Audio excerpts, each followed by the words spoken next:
Welcome to the Pillow Talk podcast with Pillow Cube. I'm your host, Will Beck, and today on the show we've got Kate Nye. Kate is an Olympic silver medalist in weightlifting, and she's going to tell me everything I don't know about weightlifting today. So, Kate, how you doing? Good. How are you? Thanks for having me. Oh, thanks for coming on. So, how'd you sleep last night? Great. Obviously, got my pillow cube. Oh man, starting from the beginning, I love it. Right? Daylight savings time just happened. Did that affect you at all, or are you doing fine with your sleep? Yeah. I definitely have struggled with like insomnia in the past, but I think I've really found like what works for me and how I can properly like wind down for bed so that I can set myself up for success for sleep. Because once I'm asleep, I usually stay asleep pretty well. It's Uh-huh. all about there. So it's been kind of a journey, especially since like I've become an adult. It's been harder for me to like fall asleep and relax. But I think I'm definitely figuring out the way I can fall asleep pretty easy. So it's been pretty good. What are your what's your routine for getting to sleep? I mean, quite honestly, like I need to be tired at night. Mm-hmm. Like I not tired, I'm not gonna sleep. So I need to make sure I'm like obviously doing my training for weightlifting, which like, obviously the physical work is going to make me physically tired. Doing all of that and like keeping busy throughout the day, whether that be schoolwork, because I'm in school still, going and being active just in general with like my dogs and taking care of my chickens. Um, and just like always like having something to do, because if I'm laying around all day I'm usually not sleepy enough at nighttime. So I found that like just staying busy helps a lot in actually being tired. Mm-hmm. And at nighttime, like we decided when we moved into our own house, our new house, I mean, our old house, we had a TV in the room and we would like fall asleep to the TV, and I found that to be incredibly distracting for me. Mm-hmm. When I'm falling asleep, I was just like, oh, like I remember this episode of The Office. And then so now we moved into our new house and there wasn't really a great place for a TV. And my husband was trying to figure it out. And I'm like, no, let's just not have a TV in our room. Let's like fall asleep to silence and darkness. And I feel like it's done wonders for me to not have a TV in the room. I set my phone down and I focus on falling asleep, and it's been wonderful. I feel like not having a TV in the room, I know everyone says to do it, and it was kind of hard for us because it was a habit of ours. Mm-hmm. Uh, but I feel like both of us sleep better now. Me and my Awesome. husband, that is. Yeah. So your tips and tricks, lights off, sound off, no TV. Mhm. Anything else you do like right before you get to bed? Um, Not a whole lot. I just kind of have like my little like nighttime routine, almost like just like making sure the dogs are out. I feed my little outdoor cat right before we go up. Uh-huh. Lock all my doors and like, make sure everything is set up. And then by the time I'm like in bed, it's bedtime. Like that's what I'm saying. Like without a Mm-hmm. TV, it's nothing else. Like you go to bed to sleep. And I think it's almost tricked my body into like, okay, like it's time to go. I do find, and this is probably not like scientifically correct, but I have like this stupid little like mindless game that I play. Mm-hmm. It's like a sorting puzzle, and you try to connect like the colors together in like bottles. It's Mm-hmm. so stupid. But I find like when I'm having trouble sleeping, I like to play that game, and it's like mindless and like it takes my mind off of anything serious.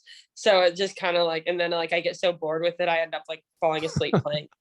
So um, you're supposed to like be on your phone, but it works for me when I start like overthinking too much, because taking deep breaths and stuff like that, my mind is still exactly where it was before when I'm taking deep breaths. So having that silly little game is something that I like to do when I'm still like, there are always some days that I think everyone struggles with a bit of anxiety and, having trouble sleeping. yeah, calms you down. My wife plays that game and I give her a hard time for it. I'm like, hey, what are you doing? You're wasting time. So obsessed. It's bad. It's not just for nighttime, unfortunately. I play it all the time, but it's so addicting.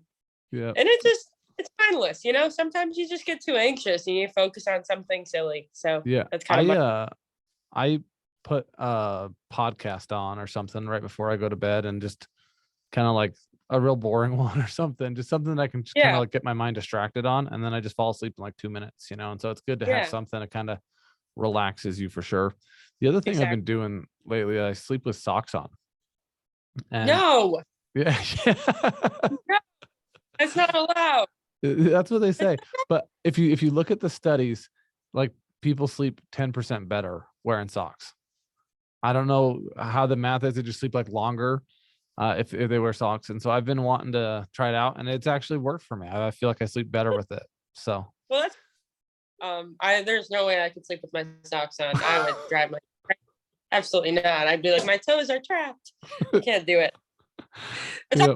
everyone's different and has things that work for them, I think, when it comes to like sleeping time. hmm So How has a pillow cube helped you? I love Pillow Cube. Like I've never loved my pillows before. Like I always knew I preferred firm pillows. I'm just like a side sleeper, borderline stomach sleeper sometimes, but mostly on my side. hmm Um, I never felt like my pillows were enough. Like I would always like nudge my shoulder under my like already firm pillow um to like prop it up a little bit. Yeah. So I kind of had to like make every pillow, even like when I liked the firmness of it. So when Pillow Cube reached out, well, I reached out to you guys. I don't remember how it worked. My friend got something from you guys. Sarah Robles, right? Yes, Sarah Roble. So Uh-huh. yeah, she was, yeah, I got this. And if you guys are interested, you guys should reach out. And I'm like, that sounds wonderful. I love firm pillows and they never seem to be high enough. So like that sounds perfect. And I got it and I immediately loved it because I didn't have to shove my shoulder under my pillow anymore. And I honestly think it's better for my shoulder too, because I hmm feel like my shoulder was always like a little bit up when I slept. Would probably like I have neck issues sometimes. Like I'll wake up with like kinks in my neck, and I haven't had that since having Pillow Cube. So I think it's helped me a lot, not only like with just being comfortable, but even like aches and muscle pains and stuff like that. And I just am more comfortable in general. So I love Pillow Cube. And then my husband isn't really even a side sleeper. Like sometimes he kind of goes like mostly on his back, but sometimes on his side. Um, and I would leave my big one at home, like hmm the regular Pillow Cube. And I came home the first time I like went out of town when I had it, and he was using my pillow, and he's like, "This pillow ever." And mind you, like he's not even a side sleeper, but he loves it anyway. Um, so it wasn't even for him, and he became obsessed with it. So I got one for him for his birthday or something last year. So now we all have pillow cubes here, and then I have my travel one, and I always have the pillow I want when I'm hmm traveling, which is So do you take it with wonderful. you everywhere you go? The travel one, Yeah. yeah. I actually bought a carry-on for it because I usually only travel with like my backpack. Uh-huh. Um, just because it was easy because all my like weightlifting stuff was in my backpack.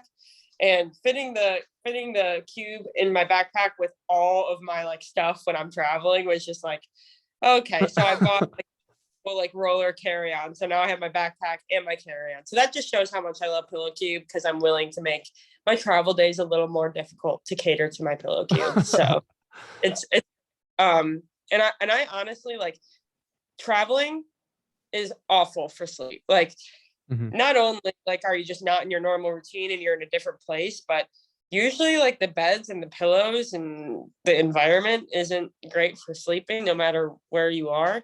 Um, so having some kind of consistency there with the pillow is wonderful. So I think it's made me a little less anxious about the pillow situation. Because usually at hotels too, the pillows are so soft hmm and like five of those bad boys up, and they're still like not tall enough. So yeah, I love it, and I feel like it's given me some peace of mind there, and I feel like just the mental aspect of that is nice too. So yeah, Yeah. Consistency is such a big deal. And like that's what I like about Pillow Cube is the pillow is just like it's the same every time. I'm in the same position every time. I lay down in it, I can always get to sleep. And having that on the road or anywhere else, it's just like bam, I got it the same. So it doesn't like I'm not like, oh, how am I going to sleep tonight? yeah, So I'm with exactly. you. So tell me a little bit about your sports background as a kid. Like what kind of sports did you play when you were younger? Really only one. I was a gymnast for 11 years, so that was kind of my life, my entire childhood. And then I got knee surgery when I was 15. And then I just decided like I don't love gymnastics anymore. Like why would Mhm. I like go through the process of rehab and getting all my skills back for something I don't even want to be doing? So I quit, and I gained like a lot of weight after I quit just because I went from like 30 hours a week of training to nothing. And I Yeah. had no other talents at the time. So it was just like, I'm in high school, like everyone already has their sport that they're into, or at least have tried a bunch of sports. And I had only gymnastics, which is pretty specific. Mhm. Um, so I got into CrossFit just to like, have some accountability in the gym. And then through CrossFit, I found weightlifting by the time I was about 17. Um, and I quickly realized I was much more talented at like weightlifting than I was CrossFit, just because I'm a more explosive athlete rather than an endurance athlete. Mhm. But yeah, that's basically it. It's pretty plain and simple. I'm not one of those kids that tried every sport in the book. Like I dabbled in like dance and like soccer when I was like 5, probably, but Mhm. gymnastics was it. So yeah. So when you found weightlifting, like how do you participate in that as a 17-year-old? Like were you doing competitions at the time or did you just kind of like just lifted weights for fun? What were you doing? Well, I started it as a way to get better at CrossFit. So I just kind of did it in classes at my CrossFit gym and all that kind of stuff. Mhm. And my then coach kind of recruited me, and he was like, "I'm going to take you to youth nationals next year and you're going to place." And I was like, "What? Like that sounds like way too big of a deal. Like there's no way I can get that good at something in that short amount of time." Um, but I humored him and I went to a local meet. So just kind of like a recreational, like Mhm. anyone can sign up kind of thing. And I hit a total high enough to qualify for youth nationals. And I went to youth nationals that next summer, and I got third. So he was right. Um, that was actually a meet that I decided to quit CrossFit and pursue weightlifting. So from there, basically every meet thereafter, I qualified for a bigger and better meet. So I was Mhm. at youth nationals, and I think at youth nationals, I qualified for um, like junior nationals and the American Open, which is a senior meet, like, adults. Like I still Mhm. go to that. So, I just kept qualifying and qualifying and qualifying.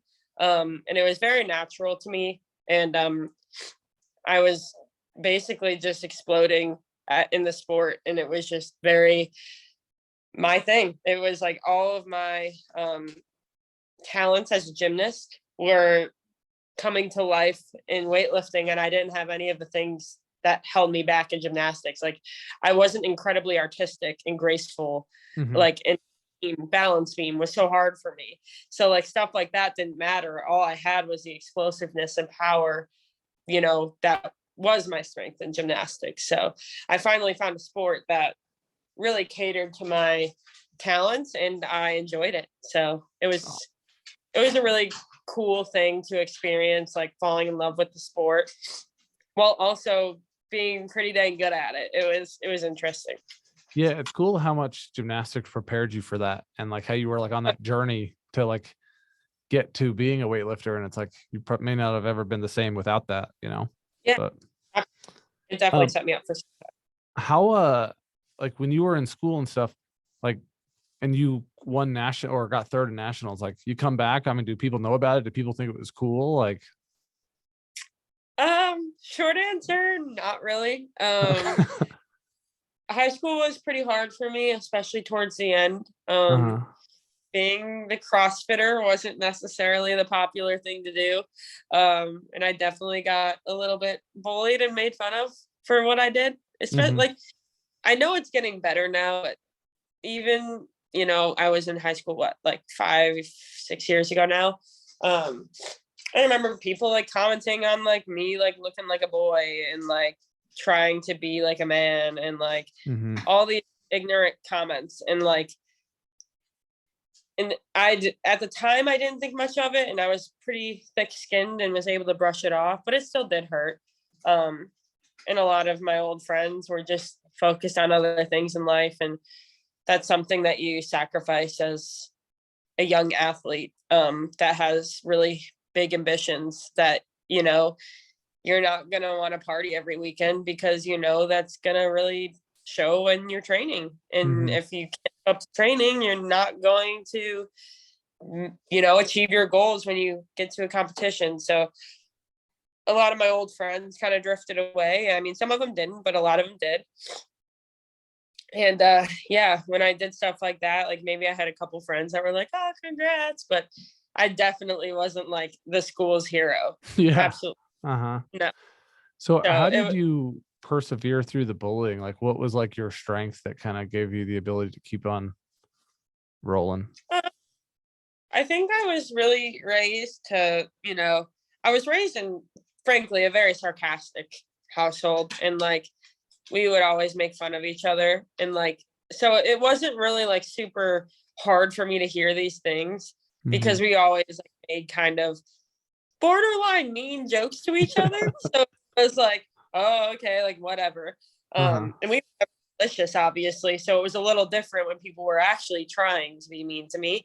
Um, but I knew my goals, and what, regardless of what anyone said about them, like I knew that it was a big deal to me, and no one could take that away from me. Mhm. And if I let those people get in my head then, and I quit and then started cheerleading because that's what people wanted me to do. Like I had so many of my friends when I quit gymnastics, like, "Oh, you'd be a great cheerleader," and I'm like, "No, that's not my thing. Like I think it's Yeah. wonderful. It's not my thing." Um, I could have taken that route and been popular and probably had lots of friends and whatever, but I knew that weightlifting is where I wanted to be, and I knew I could do big things. So I pursued it regardless. And, you know, in hindsight, like, thank God I did. Like, this is my career. You know, you know, it's not, obviously not something I'm going to do for the rest of my life, elite competition wise, but it's something that set me up for a lot of success in my young adulthood. And I've gotten to do so many things that a lot of my peers haven't been able to do. And I think everyone gets bullied in one way or another. And being bullied for being good at something, Yeah. probably one of the better ways to be bullied. So, Yeah. um, Oh, you're so good. I can't believe how good you are. Yeah. I mean, I yeah, guess that was better when you can see it from that way. I like how yeah, having your eyes on the goal kind of helped you keep going and just like, hey, yeah, I want to be this, and I'm not going to let anybody else take that away from me. It's exactly. interesting how like unsafe kids feel, that they're like, oh, I gotta be mean to somebody else to make myself Yeah, feel good. But yeah. Fortunately, it mostly came from the boys. And now looking back, like it was probably kind of some insecurity, you know, yeah, like uh-huh. I could throw their max bench over my head. That Yeah. probably didn't feel, to a, you know, young adult man. So Yeah. um I try to like almost pity them now, because I had one of my like main high school bullies recently. I think this was in 2019, like after I won worlds, or maybe when I made the Olympic team. I don't know. It was after something I like, you know, it was a Mhm. big deal and people actually cared. And one of my main bullies like DM'd me on Instagram and said that he always knew I'd make it and he was so proud of me. And I was just like, what? Like, are you serious? Like, do you not like remember like what you said to me? So I was just kind of was like, okay, guy, like, all right. So that's what I'm saying now. It's like getting that message was so eye opening to me. Mhm. Like, it's just kids are kids, and that doesn't excuse bullying. Like it wasn't cool, it isn't cool when it happens, but they're kids and they don't realize the impact they might be having. And Mhm. you know, thank God I was tough enough to deal with it and persevere anyway. And now it's just kind of a funny detail of my life, I guess. I don't know. So Yeah, that's yeah. a great way to look at it. Of people don't realize what they're doing to other people, and I think that's why we need to like lean towards kindness more. Because it's Oh, like absolutely.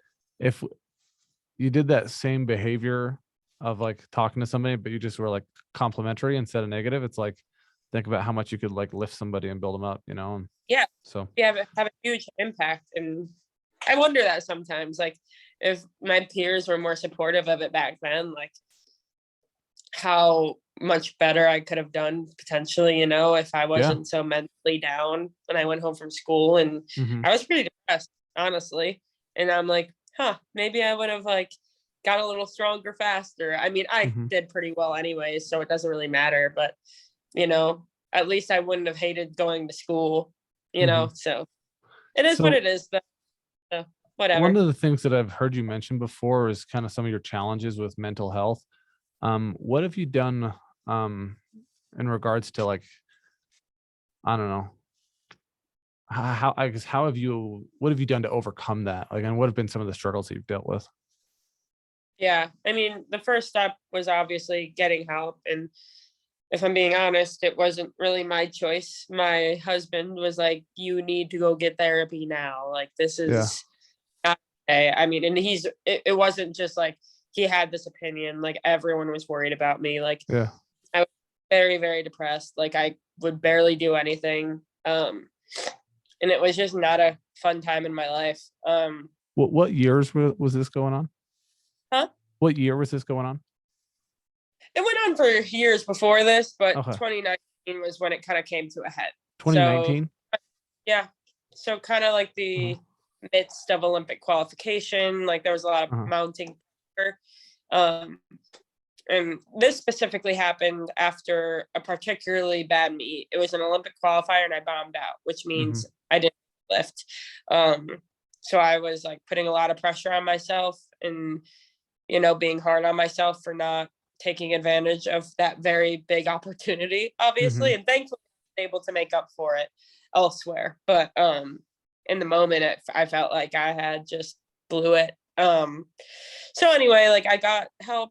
I saw a therapist, I saw a psychiatrist, and eventually got diagnosed with bipolar disorder. Got on meds, went through therapy, learned more about being bipolar because I had a lot of stereotypes in my mind of what that meant, and I didn't think I fit into that.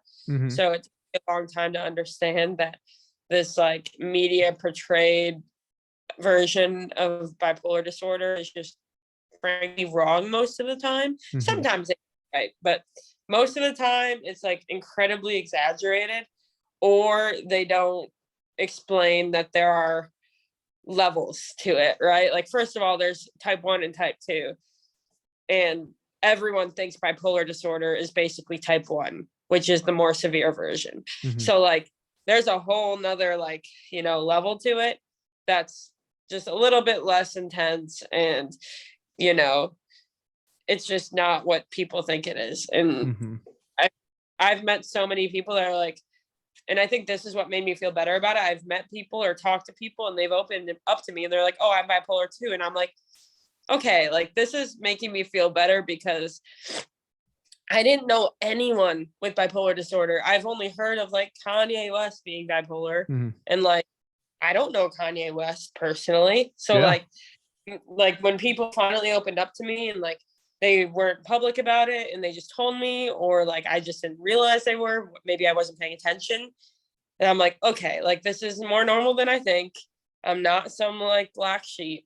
It's something that people deal with. And I mean, even now I'm shocked, like statistics wise, how many people have it in general. So just learning about it and learning about how I can, besides meds, deal with the highs and lows of bipolar disorder was super helpful. And for me, like depression sucks. Like I get depressed, somewhat often. But for me, the hard part is the mania. Like I feel like people think like, oh, like you're bipolar, that means you're either really happy or really sad. I'm like, no, that is Yeah. My happy, but it's mostly anxiety. Like it's insane. Like I'm wired.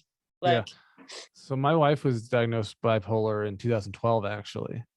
And oh it was really? like, yeah, it's the hardest year of our lives by far. But the energy that she had with the mania was like crazy. You know what I mean? Like she just Yeah. felt like she could conquer the whole world and do all this stuff. Yeah. And her mind didn't work in a rational way, and so it was Yeah.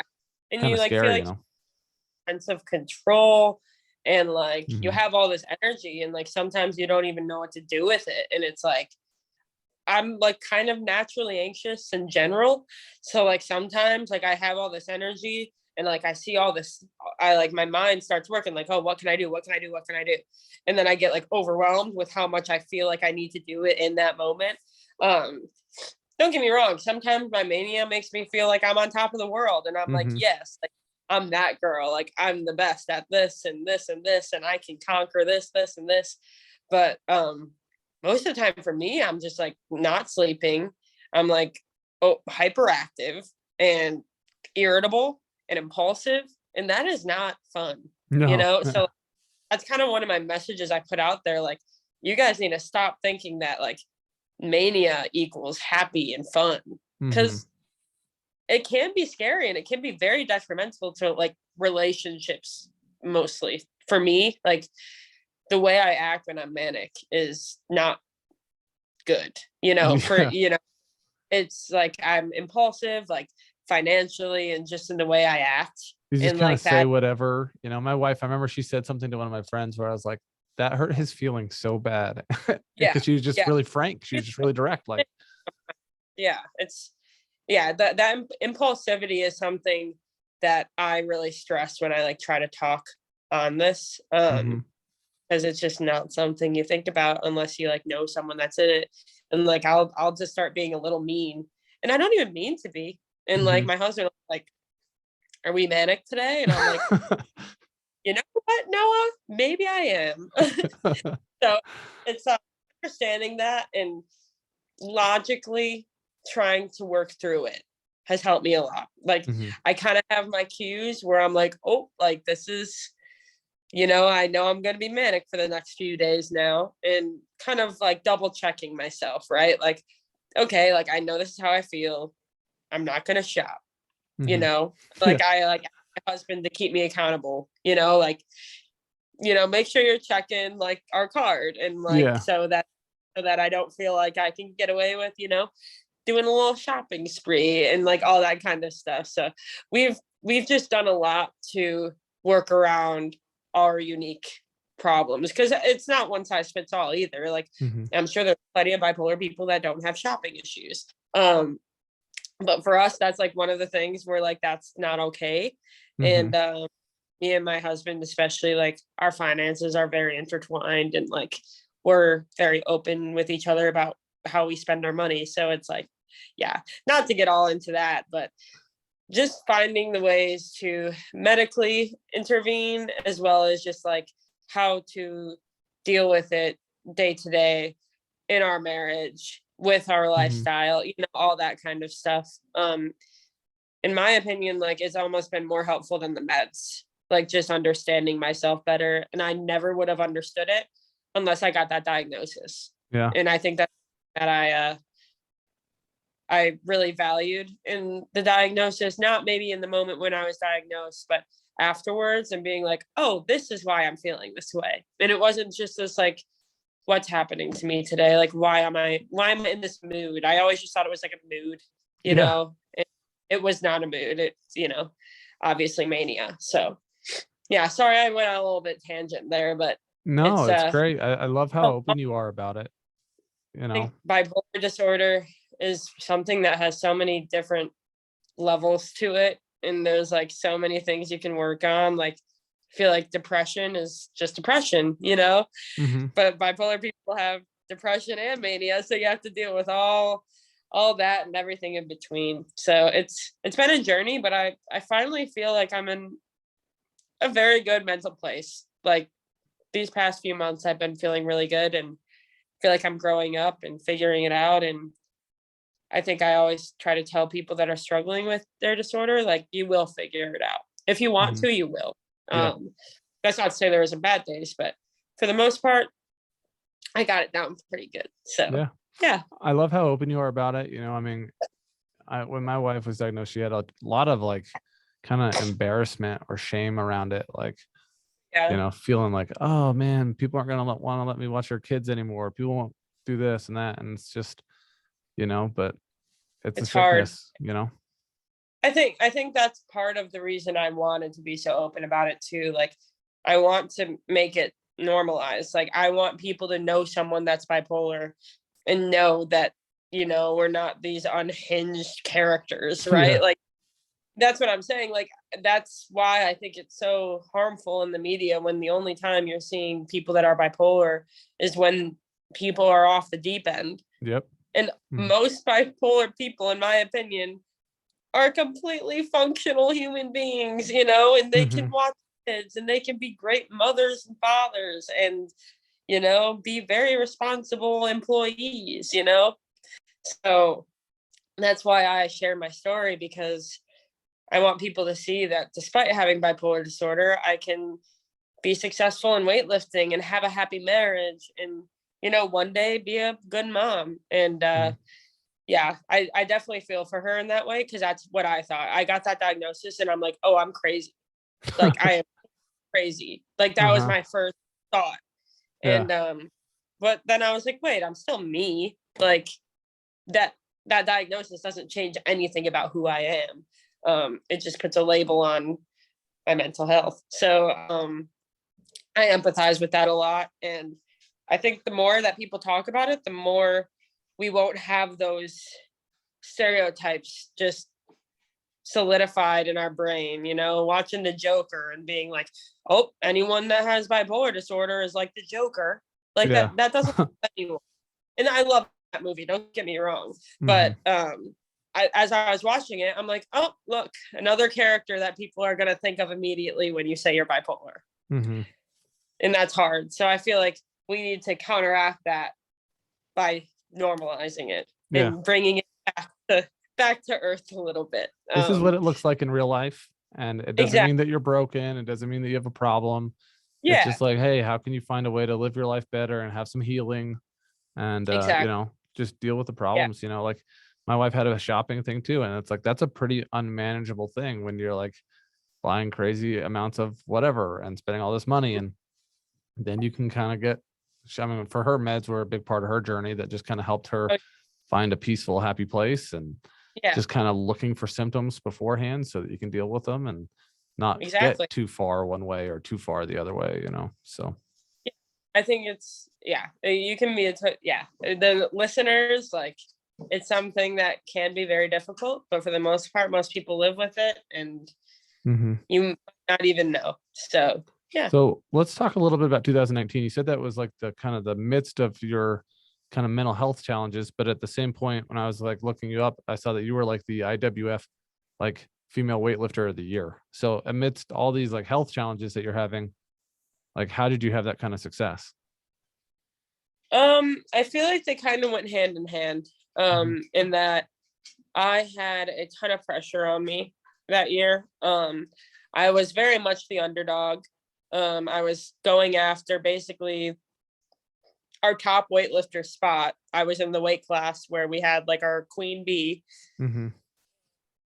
Not many people thought I could do it. It was a long shot and I had a lot of room to make up. So I was training constantly. I had, I was in college, I was working, and I just had a lot on my plate. So I think I really let my self-care in general just plummet. I just wasn't taking care of myself how I should. I didn't have nearly enough free time. Not that I could really control a lot of that. I kind of had to be busy in that season of my life.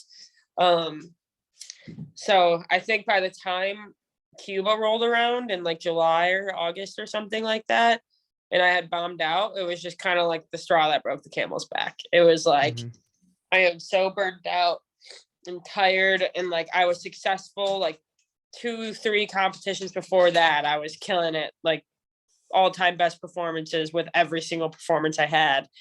So like finally just like hitting the brakes and like reality hit that like it's not always going to be like fun and hard work doesn't always pay off. Like I was just like, shoot, like I don't know if I can do this. Like I still have to do 2 more competitions to lock in my Olympic spot. And I was physically and emotionally and mentally just exhausted. So like I said, I think Cuba was like where it really was hard. And then that's when I got help right after that. And then from there, it was just kind of like, that was like my little valley, and I just kind of bounced right back up. And with the support of family and my husband, and you know, even USA Weightlifting as an organization, like they really supported me through those hard times. And I made some changes to make sure I took care of myself a little bit better. And I went to Worlds and I won. And it was another You won like the gold at Worlds. Yeah. And then I later was voted lifter of the year, probably because I won junior Worlds and senior Worlds. So like I was really young, and I was like winning senior, and it was my first ever senior Worlds, which was also kind of cool. So yeah, I think it was just kind of a, materialization of all that pressure. And mind you, this is like my first year really competing internationally. Like it was so new, and I had so much ground to make up, and it was a lot of pressure.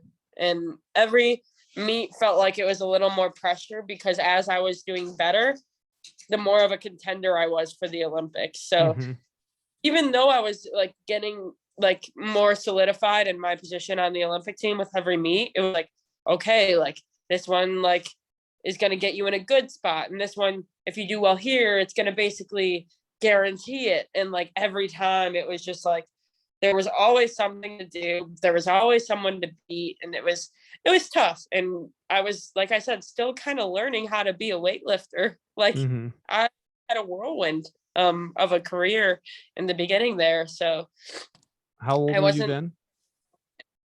20, I think. 20. Okay. Little baby. 20.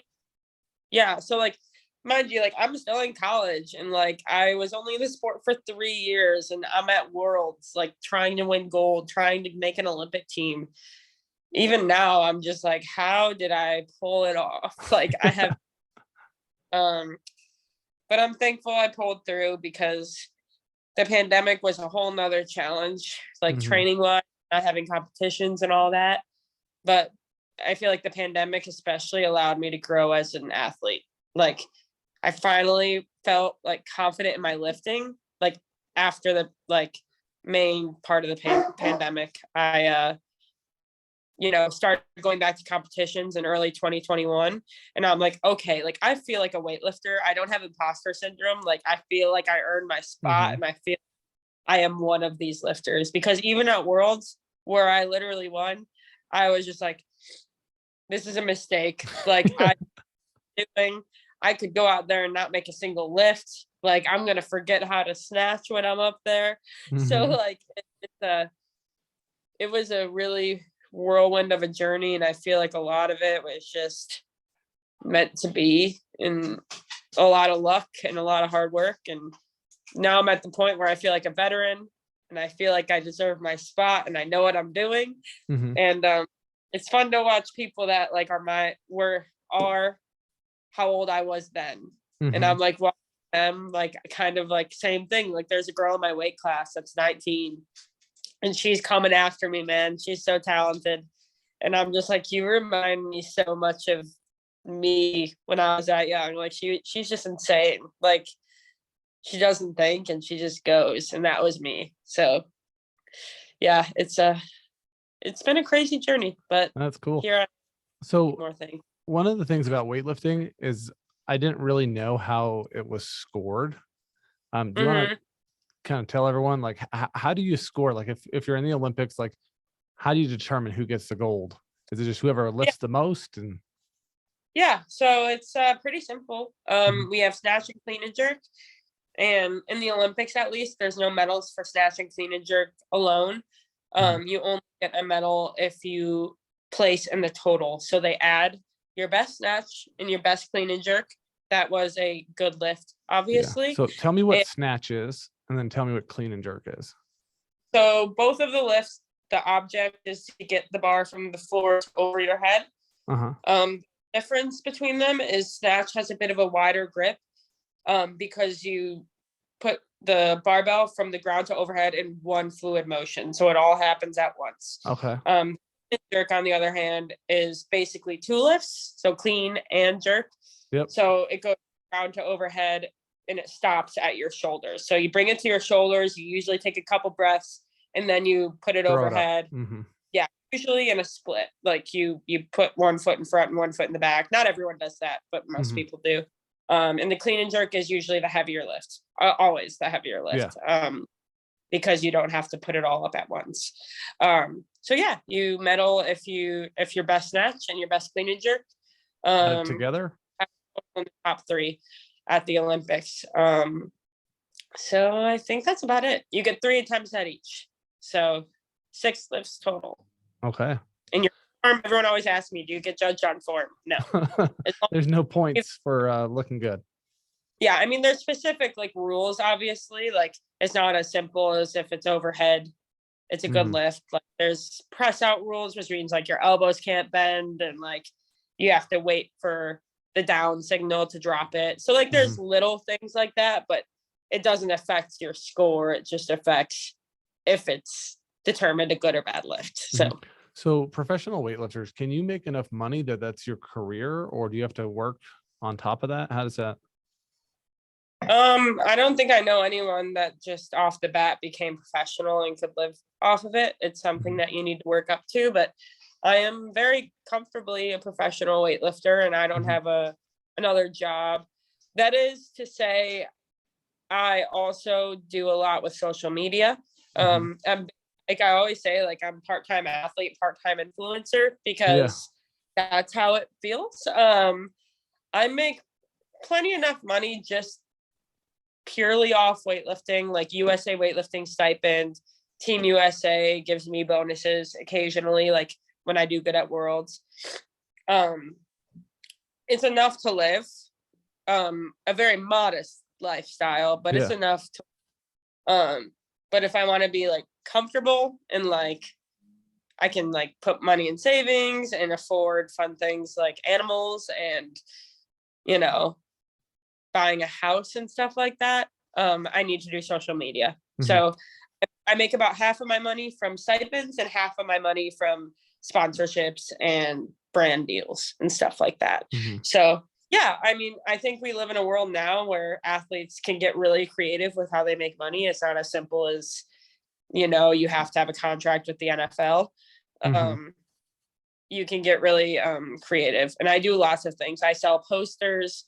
I do seminars. If I want to make money, like there's a way I can figure it out. And I think as long as you have like a business mindset, like you can do it. And I feel like I'm kind of one of those people that's driven by being busy and being creative. And I love, like I have an LLC and I love doing it. Like running seminars and the posters and whatnot. So it's something that I don't mind, but there are athletes like on Team USA, like some of my teammates, my close friends that have no interest in doing the social media game. Like they don't want to do it. And I like tell them, I'm like, dude, you can make like double your salary if you just like, post a few times a month. And they're like, oh no, I kind of want to do it. And that's great. Like if they want to focus on purely being an athlete, I get it. But for me, it's like, if I can be more comfortable, why not? So that's kind of what I do. And I'm hoping that kind of carries a little bit over my post-athletic career. I have a following, and I'm hoping that like the brand like stop as soon as, I'm not on the world team. So, because I'll always lift in some way or another. So, yeah. So can you give me a play-by-play of how the Olympics worked out for you? Tell me about the different lifts you did. Yeah. So it was a great day. I didn't have to cut weight because I actually had to bulk to get into my Olympic weight class. Yeah. So I ate all day, tried to chill out. We played Mario Kart when we were waiting because I had like a really late competition, like Who's 8 your p.m. favorite character to be in Mario Kart? Usually go for like Peach or I'm basic or like who do I like? The little mushroom guy. I like him. Toad. Toad. Yes, Toad is sweet. So yeah, I'm like your basic girl that just goes for the cute characters. Awesome. Yeah, so just tried to like keep my mind off of like the stress and excitement of it all. And then I went there, weigh-ins were easy. And then just kind of got really real, really fast. Like I went in the back room where you like warm up in, and it was like the nicest warm up room I had ever been in. It was like spotless and brand new, and like the Olympic logo was on everything. And I was like, I'm at the freaking Olympics right now. And it was so cool. Warm ups went just as planned. We basically executed exactly what we imagined. I think I opened at 107 kilogram snatch. Super easy. Same thing with 111. That kind of locked in like a solid top 3 position after my, which was wonderful. So then I got to go for like a PR snatch. It was a very good lift, but how I was kind of saying earlier, there are very tedious little rules in weightlifting, and it's up to their discretion if they want to use them a lot of the times. And they decided to use this against me. I dropped the bar before it went past my shoulders. So it had nothing to do with the actual lift. It had to do with how I dropped it. And I dropped it too early. I got all white lights, which means the judges gave me thumbs up, good lift. I'm celebrating. We just thought we went 3 for 3 on a big stage and set ourselves up well for possibly gold. And then the jury. So the jury is basically like, if they see something that they didn't like and they think the judges are wrong, they'll like basically stop the clock and then like do a review. And they did a review and they took it away from me. So it was heartbreaking because the lift itself was perfect, like literally like one of the best lifts of my life. But it was okay. Like I set myself up for top 3, which was really the goal. Gold would have been nice, but like, you know, it's okay. It was a long shot. So then I had to get over it, even though it stung, and move on to clean and jerk. And I think I opened with like 133 kilograms, super easy. Then 138 kilograms, which was actually a PR for my second attempt, which is kind of cool on a second attempt. Oh yeah. Super easy. And then after that, I was like, we basically locked in top 3 at that point. So I looked at my coach and I'm like, put whatever we need to win gold. Like at this point, get a better total just to get a better total. Like it's the Olympics. Like if we're not going to do something insane, why are we here? So we just kept bumping up our numbers. Like we didn't mess around, and we just watched as basically it came down to me in the first place finisher. And my coach put on like a crazy number. And we knew if she made her last lift, it wouldn't have mattered. If she made that last lift, my last lift was still going to be silver. Yeah. So I always say I feel like I would have made it if it was truly for gold, but I did not make my last lift. I had the last lift on the platform. The gold medal finisher was done, and I got to take that attempt. And it wasn't really even close. But I do think I would have pulled through if I knew it was for gold. But I knew like I was locked in silver. If I made the lift, it still would have been silver. So at that point, I was just like, you know, like what are you gonna do? So how did you feel winning silver? Like what were your emotions at the time? Oh, I was incredibly happy. Like I said, gold would have been nice, but my real goal was to get top 3. I wanted a medal at the Olympics. So I was elated. It was a PR performance for me, the best I've ever done in a competition.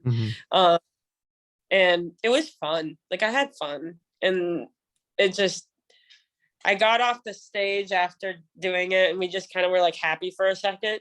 And then it like hit me, and I just started like bawling, like uncontrollable tears. And I honestly like didn't really understand why. Like I tear up every now and then, like when I compete, but when I say like the tears were flowing, it was insane. And it's just very real, like the culmination of hard work it takes to get there, and everything you have to sacrifice, and everything you have to endure to just get the chance to compete, and then actually having a great day, you know, after all of that it felt like such a blessing. And I was just so grateful to be there. And I had gone through stuff like the months before. I changed coaches 4 months before the Olympics, and that was hard. Like that was Mm-hmm. insane.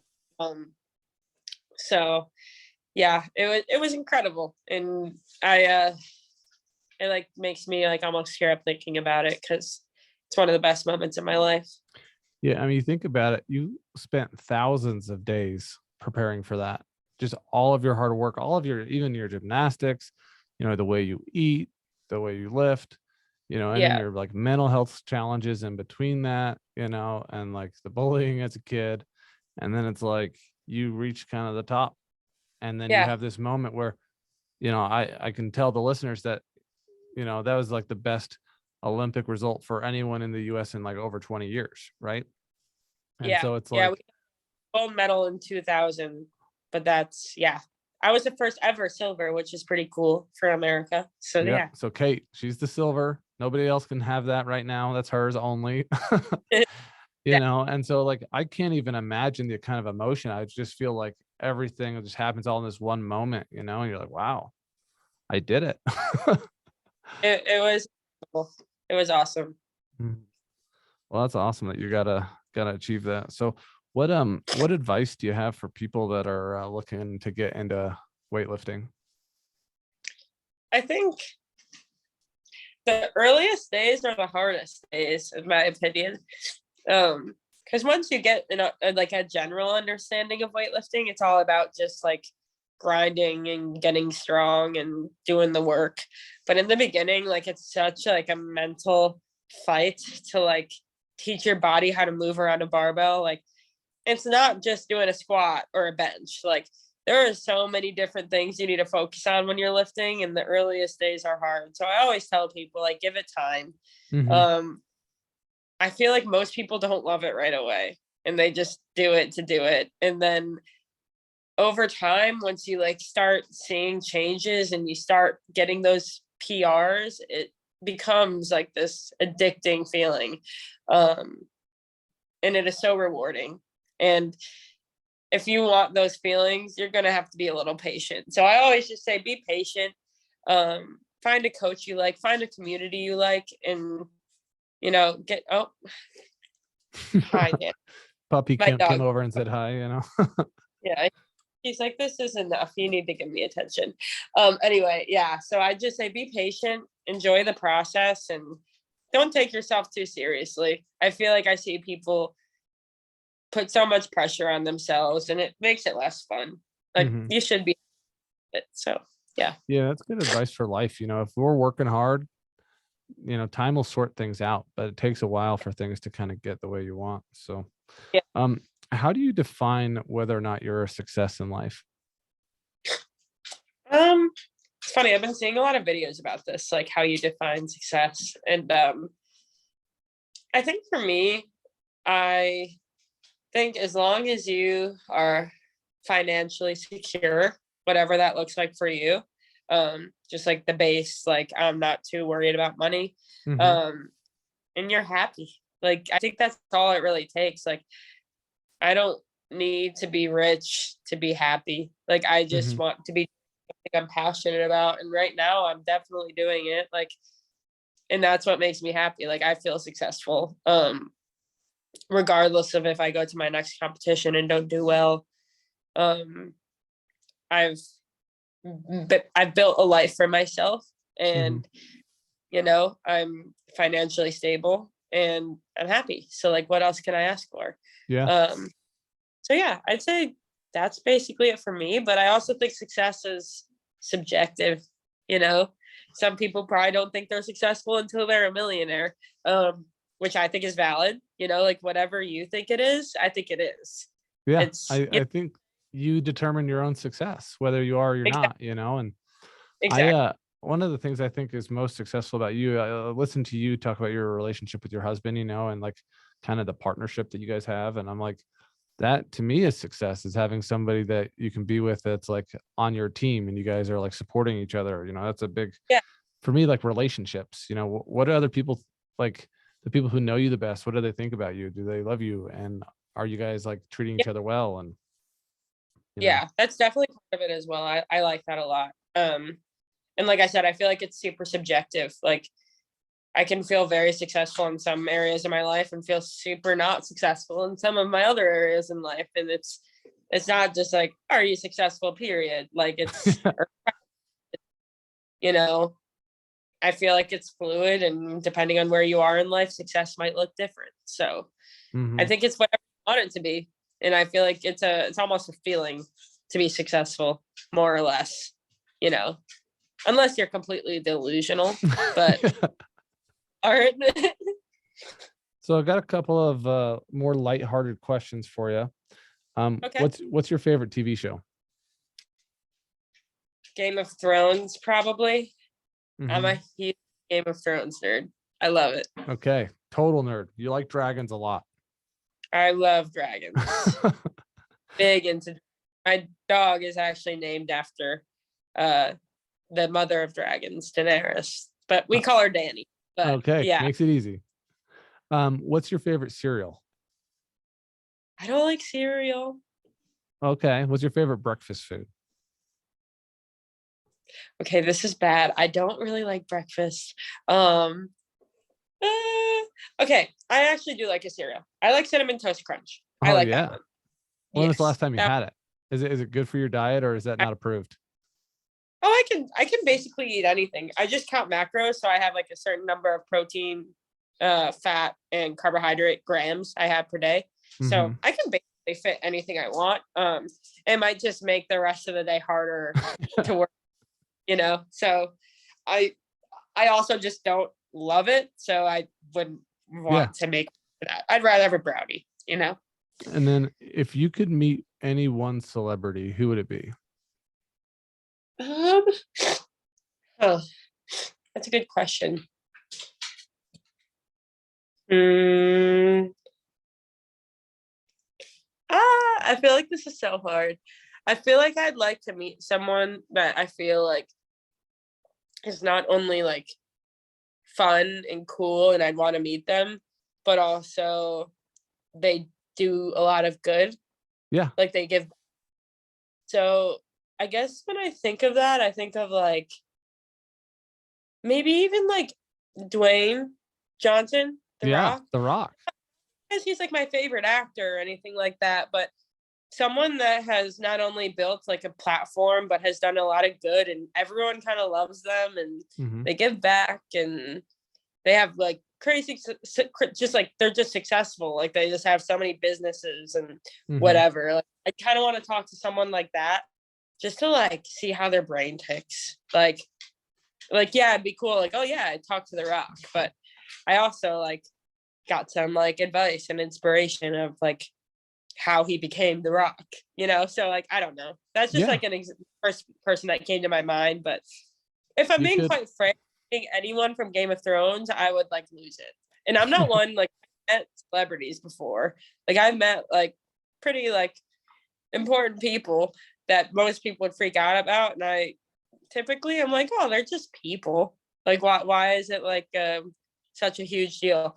But Game of Thrones people are on like a different level for me. I would meet them and I'd be like, what? Like I'd like praise them just because I love the show so much. Just like you've made my life so much better by existing. I That's don't know. funny.